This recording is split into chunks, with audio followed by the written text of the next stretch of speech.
नमस्कार, मैं हूं मृत्युंजय कुमार झा और सबसे पहले नजर इस वक्त की 3 बम्पर कॉल पे कि आज आपके लिए कमाई के सबसे बेहतर मौके कमोडिटी मार्केट में कहां पर होने वाले हैं, ये हम आपको बताने जा रहे हैं। और आज की पहली बम्पर कॉल है सिल्वर। कोटक कमोडिटी का मानना है कि 43,000 के स्तर पर आप गोल्ड में चांदी में बाई करिए 43,500 के टारगेट के लिए, और 42,745 के स्तर पर आप स्टॉप लॉस के साथ ट्रेड कर सकते हैं। दूसरी कॉल है जिंक, जहां पर बाइंग की राय दी गई है 140 पे, 145 का टारगेट होगा और 138.45 के स्तर पर आप स्टॉप लॉस लगाएं। और तीसरी कॉल जहां पर आपके लिए कमाई के मौके हो सकते हैं इंट्राडे में लेड, और लेड में 119 के स्तर पर बाई करिए, 123 का टारगेट होगा, 117.80 के स्तर पर आप स्टॉप लॉस के साथ ट्रेड कर सकते हैं। ये कुछ महत्वपूर्ण कॉल है जहां पर आप ट्रेड कर सकते हैं। मार्केट में ट्रेड करिए लेकिन स्टॉप लॉस जरूर लगाइए। चलिए आगे बढ़ते हैं और सबसे पहले आप बात कर लेते हैं गोल्ड की। गोल्ड के ऊपर अरबपति निवेशक मार्क फेबर का एक बड़ा बयान आया है और ये जानना आपके लिए जरूरी है। गोल्ड में खरीदारी का मौका है, ये बात कही है मार्क फेबर ने। और मार्क फेबर का साफ तौर पे ये मानना है कि ब्रेक्जिट के बाद दुनिया भर के सेंट्रल बैंक लिक्विडिटी बढ़ाने पर फोकस कर सकते हैं और लिक्विडिटी बढ़ने के बाद करेंसी मार्केट में गिरावट आएगी, जिसका सीधा फायदा गोल्ड को मिलता हुआ दिखेगा। और अमेरिका में QE4 की संभावना लगातार बढ़ रही है और QE4 का ऐलान अमेरिका में हो सकता है, और ऐसा अगर होगा तो गोल्ड में भारी मांग यहां पर देखने को मिल सकती है। तो एक बड़ा बयान अरबपति निवेशक की तरफ से। उन्होंने ये भी कहा कि हर महीने उनकी तरफ से गोल्ड में बाइंग की जाती है। बातचीत करने के लिए हमारे साथ 3 एक्सपर्ट हैं। हमारे साथ हैं तरुण सत्संगी, ग्लोब कमोडिटीज के हेड रिसर्च। हमारे साथ हैं कोटक कमोडिटी के AVP फैयाज उदानी, और साथ ही हमारे साथ हैं कमोडिटी एक्सपर्ट शमीक बोस कोलकाता से। आप तीनों मेहमानों का बहुत बहुत स्वागत है कार्यक्रम में।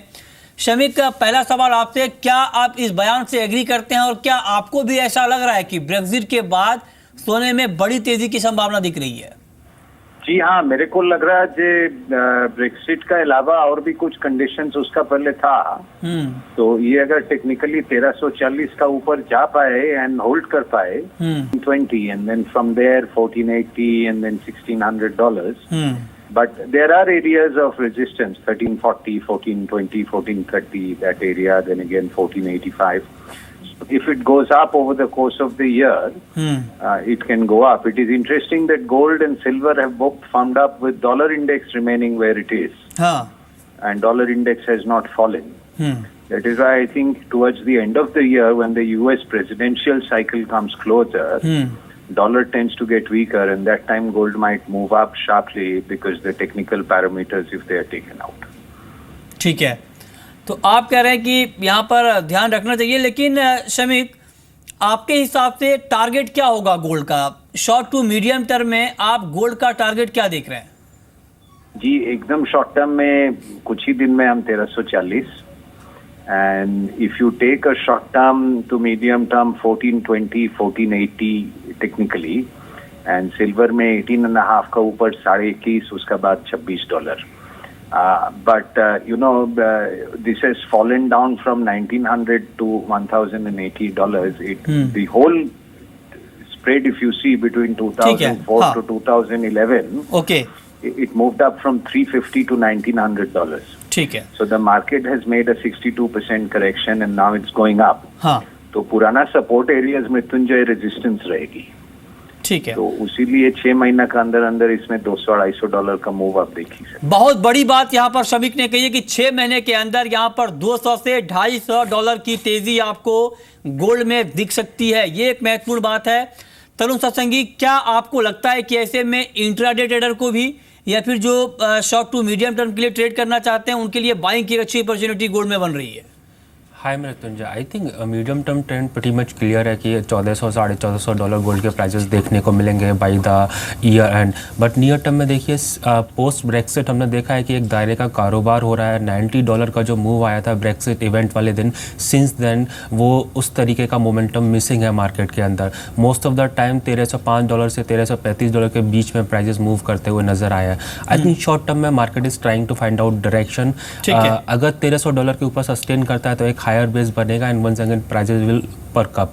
बट $1,300 के नीचे स्लिप करेंगे तो शॉर्ट टर्म में करेक्शन देखने को मिल सकता है। ठीक है, चलिए आगे बढ़ते हैं। बात अब चांदी की, और चांदी की चमक बढ़ी है। अंतर्राष्ट्रीय बाजार में चांदी का भाव 1.5 साल की ऊंचाई पर है। MCX पर भी 43,000 के स्तर को मार्केट ने कल ही पार किया है। करीब 22 महीने की ऊंचाई पर है एमसीएक्स पर चांदी का भाव।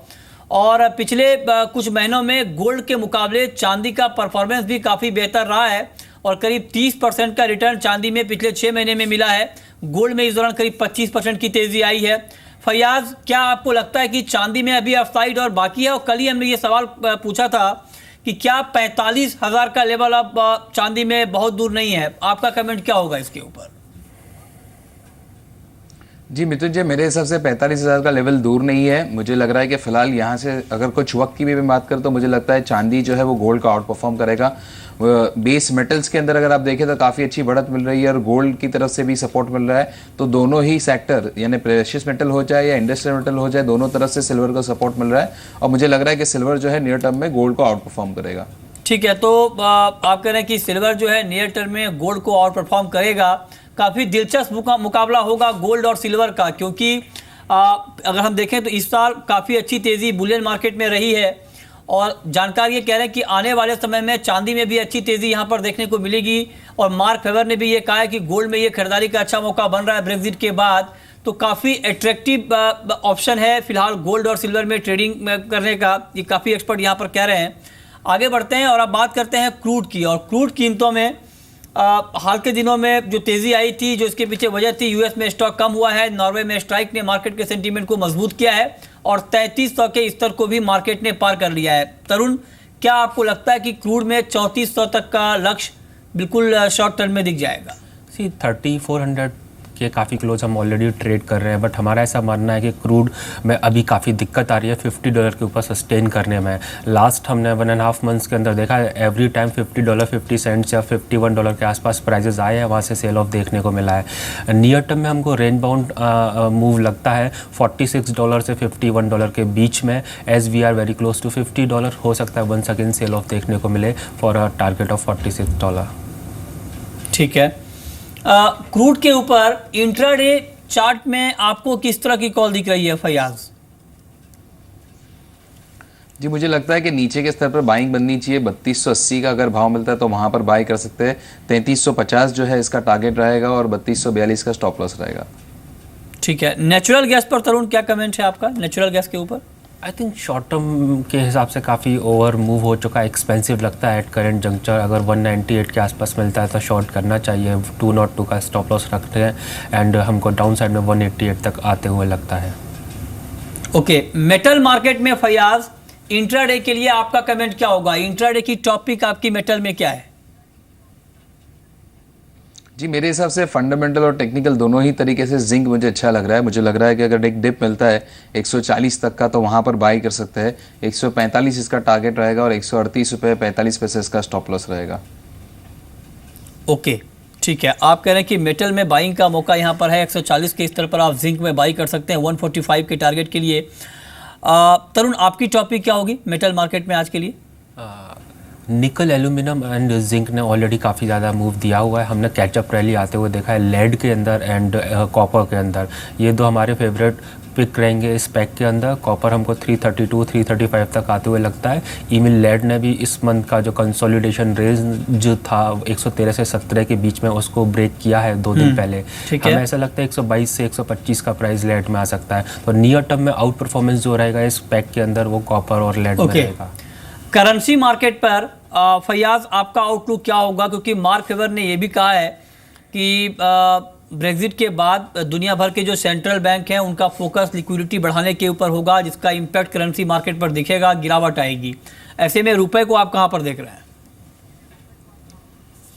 जी मुझे रुपया अगले क्वार्टर में 70 रुपये लग रहा है। मुझे लग रहा है कि सितंबर का जो आउटफ्लो हमारा है उसके अलावा हमारे लोअर एक्सपोर्ट्स है और अगर टेक्निकली भी ऐसा देखे तो मुझे लग रहा है कि रुपया जो है यहाँ से और कमज़ोर होगा और अगले 3 महीने के अंदर मुझे लगता है 70 का स्तर जो है वो छू जाएगा।